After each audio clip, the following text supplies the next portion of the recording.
आप देख रहे हैं इंडिया न्यूज़ का डिजिटल प्लेटफॉर्म।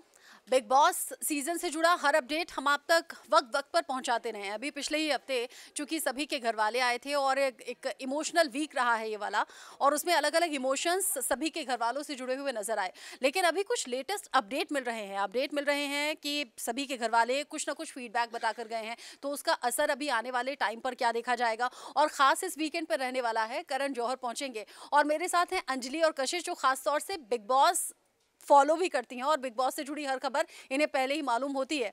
कशिश, करण जौहर आएंगे लेकिन बहुत से पाठ पढ़ा कर जाएंगे, और मुझे ऐसा लगता है कुछ ऐसी खबरें हैं कि ईशा की तो क्लास लगा दी है। जी हाँ, उन्होंने ईशा को ये बोला है कि जब वो बिग बॉस के अंदर उन्होंने एंट्री करी थी अभिषेक के साथ, तो उनके रिश्ते में भी कुछ क्लैरिटी नहीं थी। तो उनके रिश्ते को किसी ने कोई नाम नहीं दिया था कि उनका दोस्ती से बढ़कर कोई रिश्ता है, बट उन्होंने मनारा और जब उनकी दोस्ती हुई मुनव्वर के साथ, तो उसको बोला कि ये दोस्ती से ज़्यादा लग रहा है। और प्लस उन्होंने आयशा और मुनव्वर के रिश्ते पे भी कुछ बोला, जिसके बाद करण जौहर ने उनको ही जो है टारगेट करते हुए उनको ही समझाया कि पहले अपने रिश्ते में क्लैरिटी ले आओ, फिर दूसरों के रिश्ते में घुसने की। और मैंने बस वो छोटी सी क्लिप देखी थी जिसमें यूज एंड थ्रो की बात थी। ईशा ने कहा था मुनव्वर के लिए कि ये तो यूज एंड थ्रो करता है, और सीधे सीधे करण ने पूछ लिया कि भाई यहाँ डबल स्टैंडर्ड क्यों, क्या आपने ये नहीं किया अभिषेक के साथ। ईशा बिल्कुल चुप हो गई। ईशा चुप हो गई, लेकिन ये कहीं ना कहीं ये बात आयशा ने निकाली थी। आयशा ने सबसे पहले बोला था कि मुनव्वर जो है लड़कियों को यूज़ करता है और थ्रो कर देता है, और मेरे साथ भी उन्होंने ऐसा करा है। और फिर वही सुनने के बाद ईशा ने बोला, और ये कहीं ना कहीं मुझे यहाँ करण जौहर थोड़ा गलत लगे थे, क्योंकि ये बात आयशा और मुनव्वर के बीच में थी, और आयशा ने ये बात निकाली थी जिसका जिक्र जो है ईशा ने बाद में करा था एपिसोड में।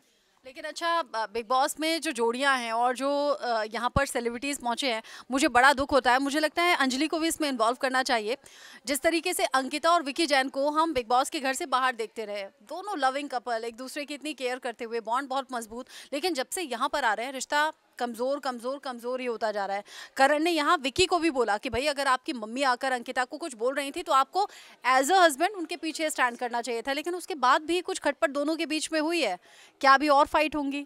देखिए मैम, अब क्या बोलते हैं, जब वो घर के बाहर थे तो वो बस कुछ टाइम के लिए ही कैमरे के सामने आते थे और फिर बना दी वीडियो, और हम लोगों को लगता था कि हाँ बहुत ही लविंग। यानी फेक था? नहीं, फेक नहीं कह सकते, पर हाँ अब वो 24 घंटे यहाँ बिग बॉस के घर में रहेंगे, 24 घंटे वो जो करेंगे उस पर नजर रहेगी। हाँ, पर यहाँ उनका एक ये भी चीज़ हो सकता है कि जैसे हमारे पास 100 काम होते हैं तो हम उसमें बिजी हो जाते हैं, फिर हमें एक दूसरे के लिए थोड़ा कम टाइम मिलता है, तो उसमें वो लविंग रहते होंगे।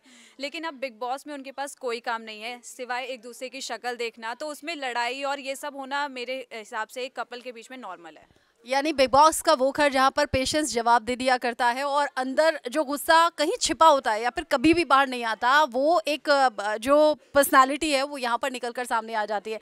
लेकिन अंकिता और विकी के फैंस को तो बहुत ज़्यादा ख़राब लग रहा है। ख़ास तौर से अंकिता के फैंस बड़े निराश है और दोनों के रिश्ते को लेकर भी बड़ा कंसर्न है।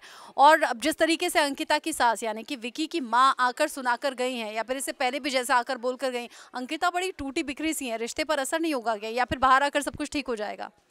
जी ऑफ कोर्स है, उनको बहुत इफ़ेक्ट करा था जब उनकी मॉम ने, विकी की माँ ने जब उनके खिलाफ बोला था कि तुम्हें बदलना चाहिए। उन्होंने अपने बेटे को कुछ भी नहीं बोला, बार बार अंकिता को बोली थी मैं उसे भी समझाऊंगी, लेकिन पूरे एपिसोड में कहीं ऐसा नहीं दिखा कि उन्होंने विकी जैन को भी समझाया हो कि अगर कहीं लड़ाई हो रही है तो वो विकी जैन की वजह से ही हो रही है। उन्होंने एक बार भी ऐसा कुछ नहीं बताया। उन्होंने साफ सिर्फ आप कहेंगे टिपिकल सास है। जी बिल्कुल, वो जो सीरियल वाली सास भी उन्होंने एक चैनल को इंटरव्यू दिया जहां उन्होंने बोला कि क्या कमी है उसके पति में, हीरे जैसा तो पति है, क्या कमी है उसकी जुबान। हाँ, उसकी जुबान ही ज़्यादा चलती है। हमारे घर में ऐसे कोई लड़की अपनी सास से बात नहीं करती, इसलिए हमने उसकी माँ को फ़ोन किया था। तो कहीं ना कहीं वो अपने बेटे का बचाव करते हुए दिख रही हैं और अपनी बहू को ही गलत ठहरा रही हैं। और विक्की ने भी जो है ना, जब आज करण जौहर आज के एपिसोड में जब बताएंगे कि आपको उनके स्टैंड लेना चाहिए था, तो उसके बाद भी वो कहीं ना कहीं जो है ना अपने आप को ही सही और अपनी मम्मी को सही बता रहे हैं। और अंकिता पे फिर एक बार उन्होंने सवाल उठा लिया कि तू ऐसा रिएक्ट करती है, इस वजह से टीवी पे ऐसा दिखता है। तो यहाँ पे मुझे विक्की जैन भी गलत लग रहे हैं कि उन्हें थोड़ा स्टैंड लेना चाहिए था। जब वो अपनी माँ के पास बैठ के रो रही थी, हर चीज़ शेयर कर रही थी, तो विक्की जो है हंस रहे थे एज यूजुअल, जो सबके साथ मस्ती करते हुए दिखते हैं, तो उनको वहाँ पे स्टैंड लेना और चाहिए। यही अंकिता को बुरा लगता है कि औरों को विक्की टाइम दे रहे हैं लेकिन अंकिता के पास नहीं आ रहे, उनकी केयर नहीं कर रहे, उन्हें अटेंशन नहीं मिल रही है। अच्छा, चूंकि मैंने तो यहाँ खड़े खड़े बिग बॉस का अभी तक का पूरा अपडेट ले लिया है, न्यूज़ की वजह से मुझे टाइम नहीं मिलता, ऐसे बहुत से दर्शक भी होंगे।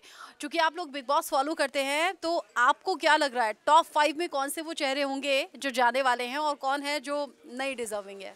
लेटेस्ट रिपोर्ट अभी जो आई है हमारे पास, उसमें टॉप 5 में सबसे पहले तो मुनव्वर फारूकी हैं, जिनकी जो टॉप 5 फर्स्ट पोजीशन से उनको कोई अभी तक नहीं हिला पा रहा है। हाँ, मुनव्वर फारूकी। हाँ, टॉप 1 पे मुनव्वर हैं, सेकंड पे अंकिता हैं, थर्ड पे अभिषेक हैं, फोर्थ पे मन्नारा और फिफ्थ पे विक्की जैन। ईशा और समर्थ और आयशा का इस लिस्ट में दूर दूर तक अभी कोई भी नाम नहीं है। ईशा तो अब तक बहुत स्ट्रांग चल रही थी, ईशा अचानक से टॉप 5 से बाहर कैसे? क्योंकि उनका जो गेम है वो पहले इंडिविजुअल थोड़ा खेल रही थी, फिर अब वो थोड़ा छत्रो छाया में जो बोलते हैं वो आ चुकी हैं, और उनका गेम जो है सिर्फ अभिषेक, और अभिषेक ने उन्हें भाव देना छोड़ दिया है, तो इस वजह से वो लिस्ट में अब दूर दूर तक कहीं नहीं है। मुझे लगता है कि विक्की के अलावा अभिषेक, वो विक्की के अलावा ईशा होनी चाहिए टॉप 5 में, क्योंकि मुझे विक्की का भी गेम कुछ ज़्यादा खास दिखता नहीं है।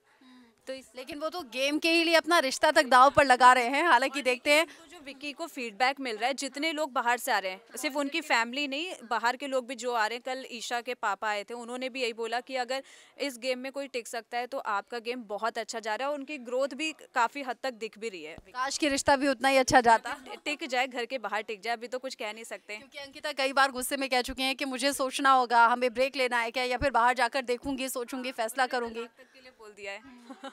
अब देखते हैं कि अंकिता और विक्की के जो फैंस हैं वो तो चाहते हैं दोनों साथ में रहें, लेकिन यहाँ पर कशिश और अंजलि ने जिस तरह की प्रिडिक्शन की है, टॉप 5 में इन बड़े चेहरों को देख रहे हैं और आगे ईशा समर्थ के लिए नुकसान होने वाला है। आगे बिग बॉस से जुड़ा हुआ जो भी अपडेट होगा इसी प्लेटफॉर्म पर आपको मिलेगा, और टॉप 5 शहरों की पहचान आप भी कर लीजिए, लिख कर रख लीजिए, यही टॉप 5 में जाने वाले हैं। लेकिन कौन जीतना चाहिए बिग बॉस, ये कॉमेंट सेक्शन में आप जरूर बताइएगा।